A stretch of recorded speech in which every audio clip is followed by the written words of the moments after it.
Iran America യുദ്ധത്തിൽ American president Donald Trump ഇറാന്റെ മുന്നിൽ തന്റെ നാവിക സൈനിക നടപടികൾ അടിയറ വച്ച് പിൻവാങ്ങുന്ന വാർത്തകളാണ് പുറത്തു വന്നുകൊണ്ടിരിക്കുന്നത്. പെട്ടെന്ന് ഇങ്ങനെ പറയുമ്പോൾ അങ്ങനെ സാധിക്കുമെന്ന് തോന്നും, പക്ഷെ അതാണ് അതിന്റെ വസ്തുത. അതിന് പ്രധാനപ്പെട്ട കാരണം ഈ കപ്പലുകളിലുള്ള നാവികർ തന്നെയാണ്. മാസങ്ങൾ കഴിഞ്ഞ് അവർ പുറപ്പെട്ടിട്ട് അവരുടെ കുടുംബങ്ങളുമായി ബന്ധപ്പെടാൻ പറ്റുന്നില്ല. സ്വാഭാവികമായിട്ടും കുടുംബവുമായിട്ടുള്ള ഒരു ദീർഘകാലമായിട്ടുള്ള മാറി നിൽക്കൽ അവരിൽ അസ്വസ്ഥതകൾ ഉണ്ടാക്കും എന്ന് ഒരു വശത്ത്, പിന്നെ അവരുടെ കുടുംബാംഗങ്ങൾ അവരുടെ നാട്ടിൽ വിഷയങ്ങൾ ഉണ്ടാക്കുമെന്നത് മറ്റൊരു വശത്ത്. അതിനെല്ലാം പുറമെ ഇറാനുമായി അടി തുടങ്ങിയതിന് ശേഷം, അഥവാ ഇറാനെ പ്രതിരോധത്തിലാക്കാൻ വേണ്ടിയുള്ള ശ്രമം ട്രംപ് തുടങ്ങിയതിനു ശേഷം അമേരിക്കയിൽ അനുഭവപ്പെടുന്നത് വലിയ സാമ്പത്തിക പ്രത്യാഘാതങ്ങളാണ്. ഒരു വലിയ യുദ്ധം അമേരിക്കയുടെ സാമ്പത്തിക വ്യവസ്ഥയ്ക്ക് എത്തരത്തിൽ ബാധ്യത ഉണ്ടാക്കുമോ അതിനേക്കാളും കൂടുതൽ ബാധ്യത ഇറാൻ യുദ്ധം ഉണ്ടാക്കി വെക്കുന്നുണ്ട്. അതിന് കാരണം തന്ത്രപ്രധാനമായിട്ടുള്ള ഇറാന്റെ സൈനിക നടപടികളാണ്. വലിയ വിലപിടിപ്പുള്ള ആയുധങ്ങൾ ഇറാന് നേരെ പ്രയോഗിക്കേണ്ടി വരുമ്പോൾ അത് ഇറാന്റെ വെറും ചെറിയ വില തീരെ കുറഞ്ഞ ആയുധങ്ങളെ പ്രതിരോധിക്കാനാണ് ഉപയോഗിക്കുന്നത് എന്നത് തന്നെയാണ് അതിന്റെ പ്രധാന ഒരു വിഷയം എന്ന് പറയുന്നത്. നമുക്കറിയാം, ഇസ്രായേൽ യുദ്ധത്തിൽ ചെറിയ ഡ്രോണുകളും ചെറിയ മിസൈലുകളും ഒക്കെ, അതും ഡമ്മി മിസൈലുകളൊക്കെ ചെന്നപ്പോൾ അതിനെ പ്രതിരോധിക്കാൻ വേണ്ടി ഇസ്രായേൽ ഉപയോഗിച്ചിട്ടുള്ള ആയുധങ്ങളും അമേരിക്ക ഉപയോഗിച്ചിട്ടുള്ള ആയുധങ്ങളും എങ്ങനെയാണ് എന്ന് നമുക്കറിയാം.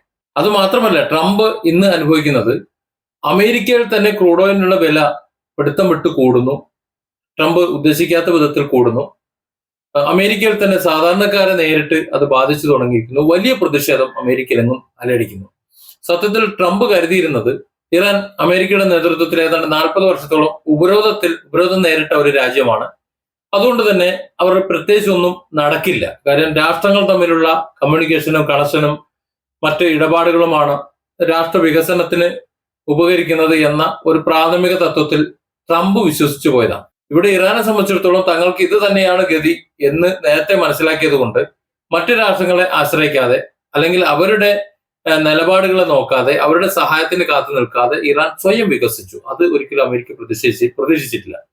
ഇറാൻ സ്വയം വികസിച്ചു. അത് ട്രംപ് ഒരിക്കലും പ്രതീക്ഷിച്ചില്ല. അതുകൊണ്ടാണ് ഇറാൻ ഇത്രയധികം വലിയ സൈനിക ശക്തിയായിട്ട് അവർ അറിയാതെ പോയത്. പക്ഷെ ആകാശ സ്ഫോടനങ്ങൾ നടത്തുമ്പോൾ, ആകാശത്ത് നിന്ന് ബോംബ് വർഷിക്കുമ്പോൾ ഇറാന് ഒന്നും ചെയ്യാൻ പറ്റുന്നില്ല. അതിനുള്ള പ്രതിരോധ സംവിധാനങ്ങൾ കുറവാണ്. അതിന് കാരണം അവർ മരണം ആഗ്രഹിക്കുന്ന ഒരു ജനതയാണ് എന്നതുകൊണ്ടാണ് പ്രധാനമായിട്ടും. അവർ രക്തസാക്ഷിത്വം ആഗ്രഹിക്കുന്നു. അതുകൊണ്ട് തന്നെ മരണത്തെ ഭയമില്ല. ഒരു പ്രതിരോധ സംവിധാനത്തിന്റെ ആശയം അവിടെ ഉദിക്കുന്നേ ഇല്ല. ഇതാണ് ട്രംപ് മനസ്സിലാക്കാതെ പോയ മറ്റൊരു കാര്യം. അതുകൊണ്ടാണ് അവരുടെ ഭരണാധികാരികളെ ഒറ്റ സെക്കൻഡിൽ കൊന്നുകളഞ്ഞിട്ടും ഇറാൻ അവരുടെ മുന്നിൽ മുട്ടുമടക്കാതിരുന്നത്. അവസാനിക്കാത്ത യുദ്ധങ്ങൾ അവസാനിപ്പിക്കുക എന്നതാണ് ട്രംപിന്റെ പ്രഖ്യാപിത ലക്ഷ്യം. അത് പറഞ്ഞുകൊണ്ടാണ് ട്രംപ് അധികാരത്തിൽ വന്നത്. ഇവിടെ വർഷങ്ങളായി നീണ്ടു നിൽക്കുന്ന യുദ്ധങ്ങളുണ്ട്. അത് ഇസ്രായേൽ ഗസ യുദ്ധമായാലും ഉക്രൈൻ റഷ്യ യുദ്ധമായാലും അങ്ങനെ പല പല യുദ്ധങ്ങൾ ലോകത്തിന്റെ പല ഭാഗത്തും നമ്മൾ കാണുകയും കേൾക്കുകയും ചെയ്യാത്ത, അറിയ പോലും ചെയ്യാത്ത ധാരാളം യുദ്ധങ്ങൾ വർഷങ്ങളായി നീണ്ടു നിൽക്കുന്നുണ്ട്. സംഘർഷങ്ങൾ നീണ്ടു നിൽക്കുന്നുണ്ട്. അതൊക്കെ അവസാനിപ്പിക്കുക, ലോകത്ത് സമാധാനം കൊണ്ടുവരിക എന്നുള്ള ഒരു പ്രത്യക്ഷമായിട്ടുള്ള ഒരു ആശയം കൊണ്ട് അധികാരത്തിൽ വന്ന ആളാണ് ട്രംപ്. അത്തരത്തിലുള്ള ട്രംപ് തന്നെ ഇവിടെ എന്ന് തീരും എന്നറിയാത്ത വലിയൊരു യുദ്ധത്തിന് തുടക്കം കുറിച്ചേക്കണം. നേരത്തെ പറഞ്ഞിരുന്ന പോലെ ഒരു 4 ദിവസം കൊണ്ട് തീരുമെന്നാണ് കരുതിയത്. ഒരു ദീർഘകാല യുദ്ധത്തിന് അമേരിക്ക പോകേണ്ടതില്ല, അതിന്റെ ആവശ്യം വരില്ല, ഇറാൻ പെട്ടെന്ന് കീഴടങ്ങും എന്നാണ് കരുതിയത്, വെനിസ്വേല കീഴടങ്ങിയതുപോലെ. പക്ഷെ ഇവിടെ ട്രംപിന് അടിമുടി പഴിക്കായിരുന്നു. അതുകൊണ്ട് തന്നെ അനന്തമായി നീണ്ടു നിൽക്കുന്ന യുദ്ധത്തെ തങ്ങൾ പിടിച്ചു നിർത്തി സമാധാനമായ ഒരു അന്തരീക്ഷം ലോകത്ത് കൊണ്ടുവരും എന്ന ട്രംപിന്റെ തെരഞ്ഞെടുപ്പ് വാഗ്ദാനം പാലിക്കാൻ കഴിഞ്ഞില്ല. അത് ചോദ്യം ചെയ്യുന്ന ഒരു ജനത അമേരിക്കയിൽ ഉണ്ട് എന്ന് നമ്മൾ മനസ്സിലാക്കണം.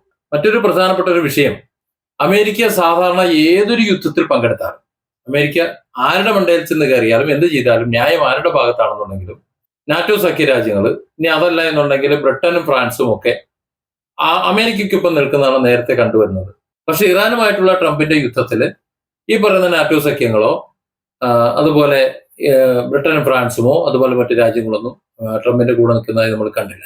അമേരിക്കയ്ക്ക് ഒറ്റയ്ക്ക് നാവിക ഉപരോധം നടത്തേണ്ടി വരും. അതായത് ഇറാനെ സാമ്പത്തികമായി തകർത്ത് മാത്രമേ ഇനി വിജയിക്കാൻ കഴിയൂ. യുദ്ധത്തിൽ ആയുധങ്ങൾ പ്രയോഗിച്ചുകൊണ്ട് വിജയിക്കാൻ കഴിയില്ല എന്ന് മനസ്സിലാക്കിക്കൊണ്ടാണ് ഒരു ആസൂത്രിതമായ ഒരു വെടിനിർത്തൽ ട്രംപ് പ്രഖ്യാപിച്ചത്. അതിന്റെ പിന്നില് ഈ മാസം ഇപ്പോ ട്രംപ് പറയുന്നത് പാർലമെന്റിന്റെ അനുമതി ഇല്ലാതെ തന്നെ ദീർഘകാല യുദ്ധം ചെയ്യാം എന്നൊക്കെയാണ് പറയുന്നത്. പക്ഷെ അത് നടക്കാൻ പോകുന്നില്ല. 30-ാം തീയതി കൂടിയത് അവസാനിച്ചു. അതുകൊണ്ടാണ് സൈനിക പിന്മാറ്റം തുടങ്ങിയത്. ഏതായാലും സാമ്പത്തിക ഉപരോധത്തിൽ ഇറാനെ തളച്ചിട്ടുകൊണ്ട് ലക്ഷ്യം നേടാമെന്നുള്ള ട്രംപിന്റെ മോഹവും വൃഥാവിലാവുകയാണ്. നിലവില് മൊത്തത്തിൽ തകർത്തുകൊണ്ട് ഭരണാധികാരികളെ ഒന്നുകൊണ്ട് പിടിച്ചടക്കാമെന്ന് കരുതിയതാണ്, നടന്നില്ല. പിന്നീട് ഹോർമൂസിന്റെ പൂർണ്ണ നിയന്ത്രണം ഇറാൻ ഏറ്റെടുത്ത് കപ്പലുകൾ, അമേരിക്കയുടെയും സഖ്യകക്ഷികളുടെയും കപ്പലുകൾ കടത്തിവിടാത്ത സാഹചര്യം വന്നപ്പോൾ അമേരിക്ക കപ്പലുകളെ വിന്യസിച്ചുകൊണ്ട് സമ്പൂർണ്ണ ഉപരോധം, ഇറാന്റെ മേൽ സാമ്പത്തിക ഉപരോധം ഏർപ്പെടുത്തുന്നത് കണ്ടു. അവരുടെ വ്യാപാര ഉപരോധം, ഏത് കപ്പൽ വന്നാലും അതിനെ പിടിച്ചെടുക്കുമെന്നത്. പക്ഷെ അതും ഇപ്പോ നിൽക്കുകയാണ്. ട്രംപിന് അത് നിലനിർത്താൻ കഴിയുന്നില്ല. ഇറാനെ സംബന്ധിച്ചിടത്തോളം അത്തരത്തിലുള്ള സാമ്പത്തിക പ്രതിസന്ധി ഉണ്ടാക്കിയാൽ അമേരിക്ക പറയുന്നത് പോലെ ചർച്ചയ്ക്ക് ഇരിക്കുമെന്നാണ് ട്രംപ് കരുതിയത്. പക്ഷെ എന്ത് തന്നെ വന്നാലും തങ്ങൾ പറയുന്ന കാര്യങ്ങളുണ്ട്. യുദ്ധം അവസാനിപ്പിക്കുക, പൂർണ്ണമായും യുദ്ധം അവസാനിപ്പിക്കുക എന്ന് ആദ്യ ദിനം മുതൽ ഇറാൻ പറയുന്ന കാര്യങ്ങൾ. ഇറാൻ ഉണ്ടാക്കിയ യുദ്ധമല്ല, അതുകൊണ്ട് ഇറാന് നഷ്ടപ്പെട്ട മുഴുവൻ കാര്യങ്ങൾക്കുള്ള കോമ്പൻസേഷൻ, നഷ്ടപരിഹാരം ഇറാന് ലഭിക്കണമെന്നുള്ളത്, ഹോർമൂസിന്റെ പൂർണ്ണ അധികാരം ഇറാന് തന്നെ ആയിരിക്കും എന്നുള്ളത്, സർവോപരി അമേരിക്ക ഒരു തരത്തിലും അംഗീകരിക്കാത്ത യുറേനിയം അത് അമേരിക്കയ്ക്ക് വിട്ടുകൊടുക്കില്ല എന്ന് മാത്രമല്ല, സമ്പുഷ്ടീകരണം നടത്തും, തങ്ങളുടെ ഊർജ്ജ പ്രതിസന്ധി പരിഹരിക്കാൻ വേണ്ടി അത് ഉപയോഗിക്കും എന്ന്. അപ്പോൾ സ്വാഭാവികമായിട്ട് യുദ്ധം എന്തിനായിരുന്നു എന്ന് ട്രംപിനോട് അമേരിക്കൻ ജനത തന്നെ ചോദിക്കുമ്പോൾ ട്രംപിന് മറുപടിയില്ല. ഇതൊന്നുമല്ല ട്രംപിനെ ഏറ്റവും അധികം കുഴക്കിയത്.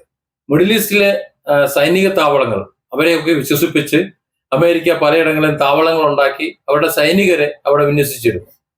ഈ പറയുന്ന രാജ്യങ്ങളൊക്കെ ആരെങ്കിലും ആക്രമിക്കുകയോ മറ്റെന്തെങ്കിലും ചെയ്തു കഴിഞ്ഞാൽ തങ്ങൾ സംരക്ഷിച്ചോളാം, തങ്ങൾ ലോക പോലീസല്ലേ എന്നൊക്കെ കരുതി കുറെ വാഗ്ദാനങ്ങളൊക്കെ കൊടുത്തിരുന്നു. പക്ഷെ ഇറാന്റെ മിസൈലുകളെ തടുക്കാനോ അല്ലെങ്കിൽ ഇറാന്റെ മിസൈലുകൾ ആ രാജ്യത്തേക്ക് വന്ന് പതിക്കുമ്പോൾ അവരെ സംരക്ഷിച്ചു നിർത്താൻ, ആ രാജ്യത്തിന് വേണ്ടി പ്രതികരിക്കാനോ അമേരിക്ക തയ്യാറായില്ല എന്ന് മാത്രമല്ല, മിഡിൽ ഈസ്റ്റിന്റെ സർവനാശം ആഗ്രഹിച്ചുകൊണ്ടാണോ ഇത്തരത്തിൽ ഇവിടെ സൈനിക താവളങ്ങൾ ഇവിടെ സ്ഥാപിച്ചത്, അതോ ഇറാനെ സംരക്ഷിക്കാൻ വേണ്ടിയിട്ടാണോ? ഇനി അതല്ലെങ്കിൽ ഇറാൻ ഉൾപ്പെടെ ഇറാനും ഇറാഖും അതുപോലെ മറ്റ് രാജ്യങ്ങളും സൗദി അറേബ്യയും അടക്കമുള്ള മുഴുവൻ രാജ്യങ്ങളും, മിഡിൽ ഈസ്റ്റിലെ എല്ലാ രാജ്യങ്ങളും തകർന്നു പോകാൻ വേണ്ടിയിട്ടാണോ എന്ന് പോലും സംശയിക്കുന്ന വിധത്തിലേക്ക് കാര്യങ്ങൾ പോയി. അതായത് അമേരിക്ക മിഡിൽ ഈസ്റ്റിൽ ഒരു ബാധ്യതയായി മാറുന്ന അവസ്ഥയും യുദ്ധത്തിന്റെ പരിശ്രമത്തിൽ നമ്മൾ കാണുന്നുണ്ട്. അതായത് ഇപ്പോ ട്രംപ് എല്ലാം അവസാനിപ്പിച്ച് പിൻവാങ്ങുന്ന കാഴ്ചകളാണ് കണ്ടുകൊണ്ടിരിക്കുന്നത്. ഒരു തരത്തിലും വിജയിക്കാൻ കഴിഞ്ഞിട്ടില്ല. ആദ്യ ദിനം തന്നെ ഇറാന്റെ ഭരണാധികാരികളെ കൊന്നുവെങ്കിലും 10-60 ദിവസം കഴിഞ്ഞിട്ടും ഇതുവരെ ഇറാന് ബാക്കി ഒരു കാര്യത്തിലും തൊടാൻ കഴിഞ്ഞിട്ടില്ല എന്ന് മാത്രമല്ല, ഇറാന്റെ ആണവ മേഖലയോ അല്ലെങ്കിൽ അവരുടെ എണ്ണ മേഖലയോ മറ്റ് സാമ്പത്തിക മേഖലയോ കൈയടക്കാൻ കഴിഞ്ഞിട്ടില്ല. യുറേനിയം അടിച്ചു മാറ്റിക്കൊണ്ട് പോകാൻ കഴിഞ്ഞിട്ടില്ല. ഒരു തരത്തിലുള്ള ഭീഷണിയും ഇറാന്റെ മേൽ ചാർത്തി കൊടുക്കാൻ ട്രംപിന് കഴിഞ്ഞിട്ടില്ല. ഈ സാഹചര്യത്തിൽ ഉള്ള കപ്പലും വാരിക്കെട്ടി പിന്മാറുമ്പോൾ അല്ലെങ്കിൽ സൈനികരെ മുഴുവൻ പിൻവലിക്കുമ്പോൾ അതൊരു നാണം കെട്ട തിരിച്ചുപോക്കാണ് എന്ന് ലോകം പറയുന്നുണ്ടെങ്കിൽ അതിനാരെയും കുറ്റം പറയാൻ പറ്റില്ല. Different angles. Don't forget to subscribe and support this channel.